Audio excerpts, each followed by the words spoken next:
What's good, YouTube? It's your host, S.H.I.N, and you are now watching MVP Magazine. Over the past decade, we have seen numerous signs that the gaming industry is changing and that things how we knew them in the golden era of Sega and Nintendo are probably gone for good. Traditionally, video game exclusives have always been the main reason to pick one manufacturer's console over another. Sega had Sonic, Sony had Gran Turismo, Nintendo has the Super Mario franchise, and Microsoft had Halo. I'll never forgive them for what they did to you, Halo. In other words, put simply, console exclusive games have always given some form of identity to a console brand and a form of strength to the overall ideology. But with AAA big budget console games becoming more expensive to produce, we may see a shift in the way exclusive games are traditionally handled. Yesterday, a job listing from Sony PlayStation sent the whole internet into chaos because it could be hinting at more PlayStation games coming to other platforms than the PlayStation itself. Now, we've already seen Sony make a small effort to put PlayStation games on other platforms like the PC and Nintendo Switch.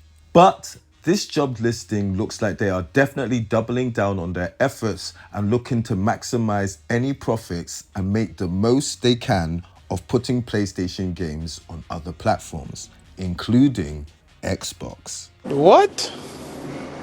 Now, even though this does look a little shaky, you may not have that much to worry about because a lot of it does point to more games as a service and multiplayer titles heading to other platforms as opposed to rock solid PlayStation tentpole franchises.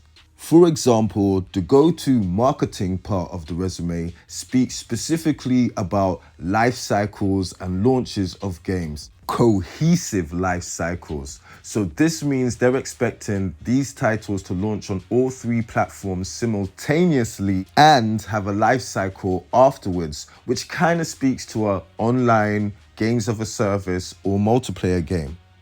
And basically, the mid to long range part of the resume is basically Sony just stating that they want someone in place to oversee how much revenue they are bringing in over a certain period of time and to basically evaluate each financial quarter and see what went right and what went wrong.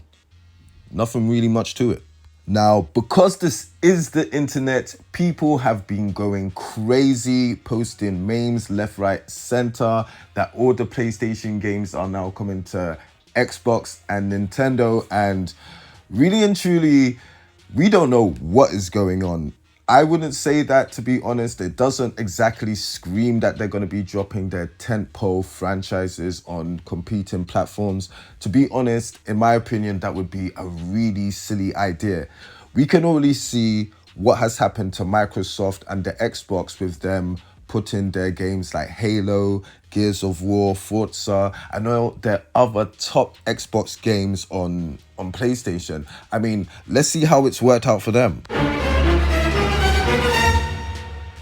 So it will be really interesting to see what moves Sony will make next. We've already seen them drop Helldivers 2 on the Xbox, and maybe they might drop it on the Switch as well.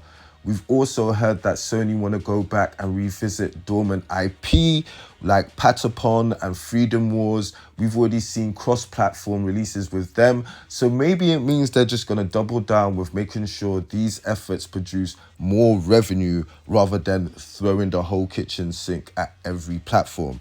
In my opinion, that is what makes the most sense because doing anything else would just dilute the PlayStation brand. One of the reasons why Nintendo's brand is so strong is that the only place you can get Super Mario is on that Nintendo console. So maybe this might be something that Sony and Microsoft want to remember if they want to keep their console brand moving strong. Well, it seems like Nintendo may end up being the last of the Mohicans where they can be the only place where you get that traditional console experience, the only place where you can go and get truly exclusive games. Well done to Nintendo. I have to respect that.